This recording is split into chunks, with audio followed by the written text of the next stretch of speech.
ಇಳ್ಕೊಳ್ತಕ್ಕಂಥ ಪ್ರಯತ್ನವನ್ನು ಮಾಡಲಿಲ್ಲ.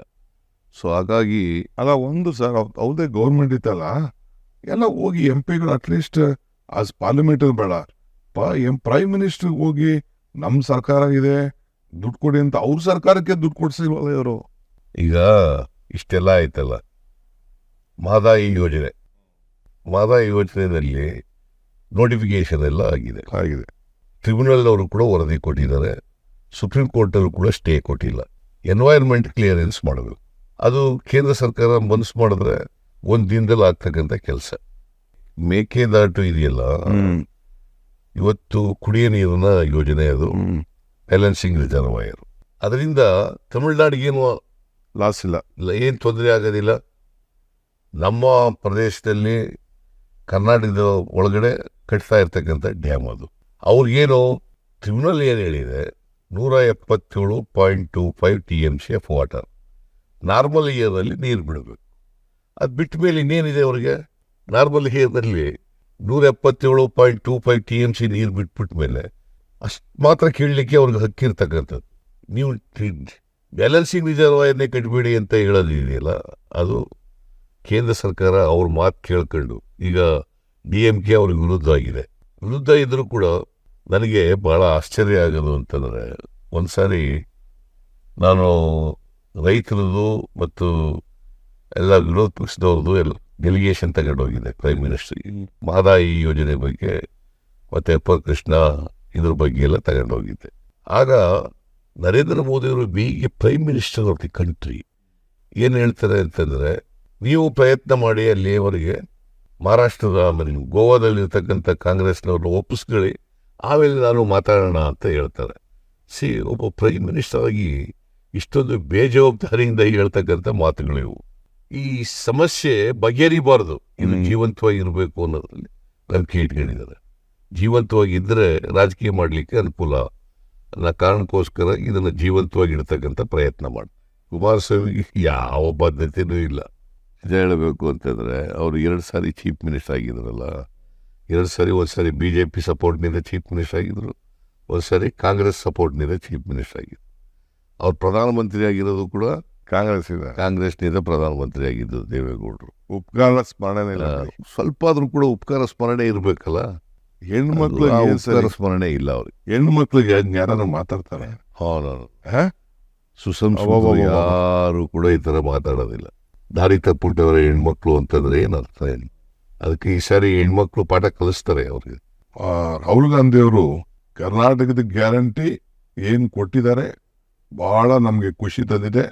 ಜನರನ್ನ ಬದಲಾವಣೆ ಮಾಡಿದ್ದಾರೆ.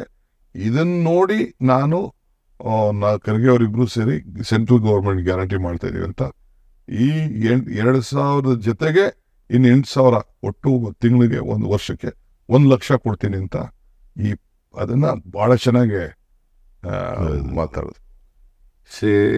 ರಾಹುಲ್ ಗಾಂಧಿ ಅವರಿಗೆ ಬಡವ್ರ ಬಗ್ಗೆ ಕಾಳಜಿ ಇದೆ. ಬಡವ್ರನ್ನ ಆರ್ಥಿಕವಾಗಿ ಅವ್ರಿಗೆ ಶಕ್ತಿ ಕೊಡಬೇಕು ಅಂತಕ್ಕಂಥದ್ದು ರಾಹುಲ್ ಗಾಂಧಿ ಅವ್ರಿಗಿದೆ.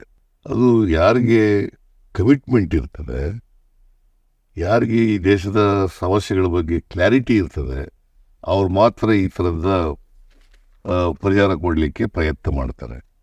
ಸೊ ಈಗ ಮನಮೋಹನ್ ಸಿಂಗ್ ಅವ್ರ ಕಾಲದಲ್ಲಿ ಬೇಸಿಕ್ ಯಾವ್ಯಾವ ಸಮಸ್ಯೆಗಳಿದ್ದಾವೆ ಮೂಲಭೂತವಾಗಿ, ಆ ಸಮಸ್ಯೆಗಳಿಗೆ ಪರಿಹಾರ ಕೊಡ್ತಕ್ಕಂಥ ಪ್ರಯತ್ನ ಮಾಡೋದು. ಫುಡ್ ಸೆಕ್ಯೂರಿಟಿ ಆ್ಯಕ್ಟ್ ಮಾಡಿದ್ರು, ರೈಟ್ ಟು ಎಜುಕೇಶನ್ ಮಾಡಿದ್ರು, ನೋಡಿ ನಾವು ರೈಟ್ ಟು ಇನ್ಫಾರ್ಮೇಶನ್ ಮಾಡಿದ್ರು. ಸರ್, ಫುಡ್ ಸೆಕ್ಯೂರಿಟಿ ಆ್ಯಕ್ಟ್ ನಾವು ಮಾಡ್ದೋ, ಅವ್ರು ಹೇಳೋರೆ ಇನ್ನು 5 ವರ್ಷ ಕೊಡ್ತೀನಿ ಅಂತ. ಮಾಡಿದ್ರು ನಾವು ಕಾನೂನು ತಂದಿರೋ ನಾವು. ಅಂದರೆ ಇನ್ನು 5 ವರ್ಷ ಮುಂದುವರಿಸ್ತೀವಿ ಅಂತ, 5 ವರ್ಷದ ಮೇಲೆ ನಿಲ್ಲಿಸ್ಬಿಡ್ತೀವಿ ಅಂತ ಕಾನೂನೇ ಮಾಡಿದೀವಲ್ಲ ಸರ್. ಕಾನೂನೇ ಮಾಡಿದೀವಿ. ಫುಡ್ ಸೆಕ್ಯೂರಿಟಿ ಲಾ ಮಾಡಿರ್ತಕ್ಕಂಥದ್ದು. ಈ ದೇಶದ ಜನರು ಯಾರು ಕೂಡ ಹಸಿವಿನಿಂದ ನರಳಬಾರದು ಅನ್ನೋದು ಫುಡ್ ಸೆಕ್ಯೂರಿಟಿ ಆ್ಯಕ್ಟ್ ಹಿಂದೆ ಇರ್ತಕ್ಕಂಥ ಉದ್ದೇಶ. ಈ ಉದ್ದೇಶನ ಸಫಲ ಮಾಡೋದರಲ್ಲಿ ಕಾಂಗ್ರೆಸ್ ಪಾರ್ಟಿ ಪ್ರಾಮಾಣಿಕವಾಗಿ ಪ್ರಯತ್ನ ಮಾಡ್ತದೆ. ಈ BJPಯವರು ಓಟ್ಗೋಸ್ಕರ ಮಾಡ್ತಾ ಇರ್ತಕ್ಕಂಥ. ಆಮೇಲೆ ಯೂತ್ಸ್ಗೆ ನಮ್ಮ ಪಾರ್ಟಿಯವ್ರು ಏನೋ ಒಂದು ಮಾಡಿದ್ದಾರೆ, 1 ಲಕ್ಷ ಕೊಡ್ತೀವಿ ವರ್ಷಕ್ಕೆ ಅಂತ. ಅದು ಒಳ್ಳೆ ಸ್ಕೀಮೆ. ಅಪ್ರೆಂಟಿಸ್ಶಿಪ್ ಕೊಟ್ಟು ಪ್ರೈವೇಟಲ್ಲಿ PUCಗಳಲ್ಲಿ ಮಾಡಿಸ್ಬಿಟ್ಟು ಸಮಾಜಕ್ಕೆ ಅವ್ರನ್ನ ತಯಾರು ಮಾಡಿ 1 ಲಕ್ಷ ಕೊಡ್ತೀವಿ ಅಂದರೆ ಒಂದು 8,000 ರೂಪಾಯಿ ಕೊಡ್ತೀವಿ. 8,000 ರೂಪಾಯಿ. ಈಗ ಅದು ಒಂದು ಒಳ್ಳೆ ಸ್ಕೀಮು.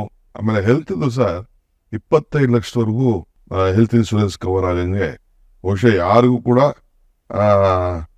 ಇನ್ನು ಮುಂದಕ್ಕೆ ಹೆಲ್ತ್ ಅಲ್ಲಿ ದುಡ್ಡು ಕಟ್ಟಂಗಿಲ್ಲ. ಅದೊಂದು ಒಳ್ಳೆ ಸ್ಕೀಮು.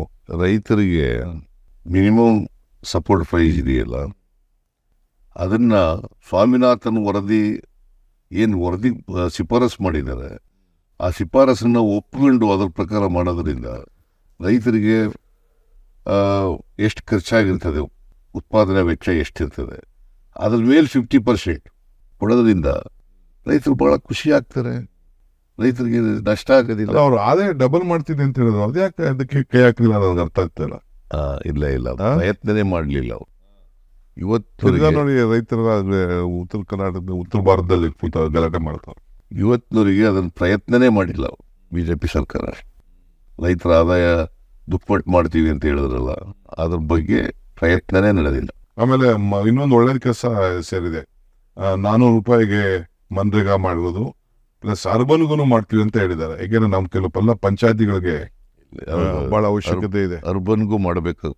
ಯಾಕೆಂದ್ರೆ ಎಷ್ಟೊಂದು ಪಟ್ಟಣ ಪಂಚಾಯತಿಗಳಿದೆ, ಎಲ್ಲ ಇದೆ. ಪಾರ್ಟಿಯವರು ಇದೊಂದು MSP ಬಗ್ಗೆ ಅನೌನ್ಸ್ಮೆಂಟ್ ಮಾಡಿದ್ದಾರೆ. ಆಮೇಲೆ ರೈತರ ಸಾಲ ಮನ್ನದ ಬಗ್ಗೆ ಬಹಳ ದೀರ್ಘವಾಗಿ ಇವತ್ತು ಮನಮೋಹನ್ ಸಿಂಗ್ ಅವರು ಮಾಡದಂತ ಇದು ತಲುಪಿದ ವಿಚಾರ ಕೂಡ ಇವತ್ತು ಪ್ರಸ್ತಾವನೆ ಬಂತು. ಮನಮೋಹನ್ ಸಿಂಗ್ ಅವ್ರ ಕಾಲದಲ್ಲಿ ರೈತರ ಸಾಲ 72,000 ಕೋಟಿ ಸಾಲ ಮನ್ನಾ ಮಾಡಿದ್ರು. ಅವತ್ತು ಮನಮೋಹನ್ ಸಿಂಗ್ ಅವರು ಅಂದರೆ 12 ವರ್ಷಗಳ ಹಿಂದೆ ಮಾಡಿದ್ದದು. ಈಗ 16 ಲಕ್ಷ ಕೋಟಿ ರೂಪಾಯಿಗಳನ್ನು ಕಾರ್ಪೊರೇಟ್ ಬಾಡಿಗಳಿಗೆ ಮನ್ನಾ ಮಾಡಿಬಿಟ್ಟಿದ್ದಾರೆ. ಅದನ್ನೇ ರೈತರ ಸಾಲ ಮನ್ನಾ ಮಾಡಲಿಕ್ಕೆ ಹಿಂದೇಟು ಹೊಡಿತಾ ಇದ್ದಾರೆ. ಸೊ ಅದಕ್ಕೋಸ್ಕರ ಕಾಂಗ್ರೆಸ್ ಪಕ್ಷ ಅಧಿಕಾರಕ್ಕೆ ಬಂದರೆ ನಾವು ರೈತರ ಸಾಲ ಮನ್ನಾ ಮಾಡ್ತೀವಿ, MSP ಬಗ್ಗೆ ಕಾನೂನು ಮಾಡ್ತೀವಿ ಅಂತ ಇವನ್ನ ಈ ಕೊಟ್ಟಿರ್ತಕ್ಕಂಥ ಭರವಸೆಗಳಿದಾವಲ್ಲ, ಇವು ನಿಜಕ್ಕೂ ಕೂಡ ಜಾರಿ ಮಾಡಬೇಕಾಗಿರ್ತಕ್ಕಂಥವು ಮತ್ತು ಅದನ್ನು ರೈತರಿಗೆ ತಲುಪಿಸೋ ರೀತಿಯಲ್ಲಿ ಮಾಡಿದ್ರೆ ಭಾಳ ಅನುಕೂಲ ಆಗ್ತದೆ. ಇನ್ನೊಂದು ನಮ್ಮ ಮೇಲೆ ಒಂದು ಡೆವಲಪ್ಮೆಂಟ್ ಅಂತ ಮಾತಾಡ್ಸಿದ್ರೆ ಅಲ್ಲ, ನಾವು ಅವ್ರಿಗೆ ಅರ್ಥನೇ ಆಗ್ತಾ ಇಲ್ವೇನೋ. ಡೆವಲಪ್ಮೆಂಟ್ ಅಂದರೆ ಈಗ 1.5 ಕೋಟಿ ಕುಟುಂಬ, we are almost lifting there from above the financial crisis. ಆಮೇಲೆ ನಾವು 1,25,00,000 ಅಷ್ಟು ಡೆವಲಪ್ಮೆಂಟ್ ಇಟ್ಟಿದ್ವಿ ಈ ವರ್ಷ ಬಜೆಟ್. ಇಲ್ಲ, ಈ ವರ್ಷ ಬಜೆಟ್ನಲ್ಲಿ 1,20,000 ಕೋಟಿ ನಾವು ಡೆವಲಪ್ಮೆಂಟ್ಗೆ ಇಟ್ಟಿರ್ತಕ್ಕಂಥ ಹಣ. ಅದರಲ್ಲಿ 52,000 ಕೋಟಿ ರೂಪಾಯಿ ಈ ಗ್ಯಾರಂಟಿ ಯೋಜನೆಗಳಿಗೆ, ಇನ್ನು 68,000 ಕೋಟಿ ರೂಪಾಯಿ ಡೆವಲಪ್ಮೆಂಟಿಗೆ. ನೀರಾವರಿ ಇರ್ಬೋದು, PWD ಇರ್ಬೋದು, ರೂರಲ್ ಡೆವಲಪ್ಮೆಂಟ್ ಇರ್ಬೋದು, ಈ ಎಲ್ಲ ಕುಡಿಯೋ ನೀರಿಂದಿರ್ಬೋದು, ಇವಕ್ಕೆಲ್ಲಕ್ಕೂ ಕೂಡ ಸುಮಾರು 68,000 ಕೋಟಿ ಇಟ್ಟಿದ್ದೀವಿ. 5 ಗ್ಯಾರಂಟಿ ಯೋಜನೆಗಳನ್ನು ನಾವು ಇಂಪ್ಲಿಮೆಂಟ್ ಮಾಡಿದ್ದೀವಿ. ಅವು ಟಾರ್ಗೆಟೆಡ್ ಗ್ರೂಪನ್ನು ತಲುಪಿದ್ದಾವೆ. ಜನಗಳು ಅದರ ಫಲವನ್ನು ಈಗಾಗಲೇ ಪಡ್ಕೊಂಡಿದ್ದಾರೆ. ಸೊ ಈಗ ನಾವು ಮಾಡಬೇಕಾಗಿರ್ತಕ್ಕಂಥ ನಮ್ಮ ಕಾರ್ಯಕರ್ತರು, ಕಾಂಗ್ರೆಸ್ ಪಕ್ಷ ಕೇಂದ್ರದಲ್ಲಿ ಏನು ಮಾಡಿದೆ, ಏನೇನು ಅವರ ಮ್ಯಾನಿಫೆಸ್ಟೋನಲ್ಲಿ ಹೇಳಿದ್ದಾರೆ. ಈಗ ನ್ಯಾಯಪತ್ರ ಅಂತೇಳಿ ಹೊರಡಿಸಿದ್ದಾರೆ. ಆ ನ್ಯಾಯಪತ್ರದಲ್ಲಿ 25 ಗ್ಯಾರಂಟಿಗಳನ್ನು ಘೋಷಣೆ ಮಾಡಿದ್ದಾರೆ. ಆ 25 ಗ್ಯಾರಂಟಿಗಳಲ್ಲಿ 5 ಪ್ರಮುಖವಾದಂಥ ಗ್ಯಾರಂಟಿಗಳನ್ನು ಹೇಳಿದ್ದಾರೆ. ಇದನ್ನು ಮನೆ ಮನೆಗೆ ತಲುಪಿಸ್ತಕ್ಕಂಥ ಕೆಲಸವನ್ನು ನಮ್ಮ ಕಾರ್ಯಕರ್ತರು ಮಾಡಬೇಕು. ಯಾಕಂದರೆ ಭಾಳ ಜನಕ್ಕೆ ಕೇಂದ್ರ ಸರ್ಕಾರದ ಈ ಗ್ಯಾರಂಟಿಗಳು ಇನ್ನೂ ಗೊತ್ತಾಗೋ ರೀತಿಯಲ್ಲಿ ನಮ್ಮ ಕಾರ್ಯಕರ್ತರು ಮನೆ ಮನೆಗೆ ಹೋಗಿ, ನಾವು ಹಿಂದೆ ನಮ್ಮ ಗ್ಯಾರಂಟಿಗಳನ್ನು ತಲುಪಿಸ್ತವಲ್ಲ, ಗ್ಯಾರಂಟಿ ಚೆಕ್ಗೆಲ್ಲ ಸೈನ್ ಮಾಡಿ ನಾವಿಬ್ಬರು ಸೈನ್ ಮಾಡಿದ್ದು, ಆ ಚೆಕ್ಕನ್ನು ತಲುಪಿಸಿದ್ರು ಎಲ್ಲ ನಮ್ಮ ಕಾರ್ಯಕರ್ತರು. ಜನರಿಗೆ ಅರ್ಥ ಆಯಿತು ಅದು. ಈಗ ಖರ್ಗೆ ಅವರು ಮತ್ತು ರಾಹುಲ್ ಗಾಂಧಿನೂ ಸೈನ್ ಹಾಕೋರೆ ನೋಡಿ. ಅದೇ ಖರ್ಗೆಯವರು ರಾಹುಲ್ ಗಾಂಧಿ ಸೈನ್ ಹಾಕಿರ್ತಕ್ಕಂಥ ನಮ್ಮ ಸೈನ್ ಇಲ್ಲಿತ್ತು ಗ್ಯಾರಂಟಿ ಕಾರ್ಡನ್ನು ಮನೆ ಮನೆಗೆ ತಲುಪಿಸ್ತಕ್ಕಂಥ ಕೆಲಸ. ಆಮೇಲೆ ವರ್ಕರ್ಸು ಸಹ ನಮ್ಮ ಪಾರ್ಟಿ ವರ್ಕರ್ಸು ಪಾಪ ಈಗ ಭಾಳ ಖುಷಿಯಾಗಿದ್ದಾರೆ. ಪ್ರತಿ ಅಸೆಂಬ್ಲಿ ಸೆಗ್ಮೆಂಟ್ಗೂ 15 ಜನ ಮಾಡಿದ್ವಿ. ಹಾಸ್ಪಿಟಲ್ ಕಮಿಟಿ, ಸ್ಕೂಲ್ ಕಮಿಟಿ, ಬೇರೆ ಆರಾಧನಾ ಆಶ್ರಮ ಎಲ್ಲ ಮಾಡಿದ್ವಿ. ಮಿಕ್ಕಿದ್ದು ಸ್ಟೇಟ್ ಬೋರ್ಡ್, ಕಾರ್ಪೊರೇಷನ್ ಕೆಲವು ಮೆಂಬರ್ಸ್ ಎಲ್ಲ ಇದೆ. ಅದನ್ನ ನೆಕ್ಸ್ಟ್ ಒಂದು ತಿಂಗಳಲ್ಲೇ 1.5 ತಿಂಗಳಲ್ಲೇ ಯಾರು ಚೆನ್ನಾಗಿ ಕೆಲಸ ಮಾಡಿದ್ದಾರೆ. ಈಗ ಫಸ್ಟ್ ಟೈಮ್ ಸುಮಾರು 5-6 ಸಾವಿರ ಕಾರ್ಯಕರ್ತರಿಗೆ ಅವರಿಗೆ ಅನೇಕ ಕಮಿಟಿಗಳಲ್ಲಿ ಹಾಕಿ ಅವರು ಸರ್ಕಾರದ ಜೊತೆ ಕೆಲಸ ಮಾಡಲಿಕ್ಕೆ ಅನುವು ಮಾಡಿಕೊಟ್ಟಿರ್ತಕ್ಕಂಥದ್ದು ಇದು ಮೊದಲನೇ ಬಾರಿ. ಅದರಿಂದ ಕಾರ್ಯಕರ್ತರು ಎಲ್ಲರೂ ಕೂಡ ಖುಷಿಯಾಗಿದ್ದಾರೆ ಅಂತಕ್ಕಂಥದ್ದನ್ನ. ಈ ಮಿಕ್ಕಿದೆಲ್ಲ ಮುಗಿಸ್ಬಿಡ್ಬೇಕು ಸರ್, ಅದೇ ವೇಸ್ಟ್ ಮಾಡೋದು ಬೇಡ. ಚುನಾವಣೆ ಆದ ತಕ್ಷಣ ಒಂದು ತಿಂಗಳಲ್ಲೇ ವಿಲ್ ಕ್ಲೋಸ್ ಇಟ್. ಎಲ್ಲ ತರಿಸ್ಕೊಂಡು ಎಲ್ಲ ತಾಲೂಕಿಗೂ ಒಂದೊಂದು ಅವಕಾಶ ಸಿಕ್ಕಂಗೆ, ರೆಪ್ರೆಸೆಂಟೇಷನ್ ಸಿಕ್ಕಂಗೆ, ಸೋಷಿಯಲ್ ಜಸ್ಟಿಸ್ ಅದೆಲ್ಲ ಗಮನ ಇಟ್ಕೊಂಡು ಮುಗಿಸ್ಬಿಡೋಣ. ಒಳ್ಳೆ ರಿಸಲ್ಟ್ ಅಂತೂ ಬರ್ತದೆ ಸರ್. ನಾವು ಮಾಡಿರೋ ಕೆಲಸಕ್ಕೆ ಜನ ನಮ್ಮ ಮೇಲೆ ವಿಶ್ವಾಸ ಅಂತೂ ಇಟ್ಟವ್ರೆ ಸರ್. ನಂಬಿಕೆ ಬಂದಿರೋದ್ರಲ್ಲಿ ನಮಗೆ ಆ, ಆಶೀರ್ವಾದ ಮಾಡಬೇಕು ಅಂತ ಹೊರಟಿರೋದು. ಓಕೆ ಸರ್, ನಾನು ಫೋನಲ್ಲಿ ಟಚ್ ಇರ್ತೀನಿ. Okay, thank you.